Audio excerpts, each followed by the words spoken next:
تقول عائشة رضي الله عنها: بينما نحن يوما في الظهيرة وقد أوى الناس إلى بيوتهم، إذ أقبل إلينا رسول الله صلى الله عليه وسلم وأنا صغيرة، وعائشة أصغر من أسماء كانت صغيرة وعائشة أصغر رضي الله عنهن. تقول: فجاء النبي صلى الله عليه وسلم ودخل على أبي بكر في حر الظهيرة في ساعة لم يكن يأتيه فيها أبدا، فعجب أبو بكر من مجيئه عليه الصلاة والسلام في هذا الوقت.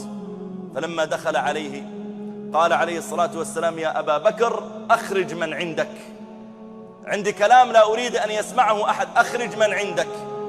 قال: يا رسول الله إنما هما ابنتاك وأولادك، يعني لا خطر أن تتكلم عنده. قال: يا أبا بكر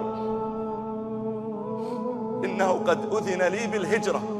تقول عائشة: فبكى أبو بكر، فوالله لم أكن أظن أن أحدا يبكي من شدة الفرح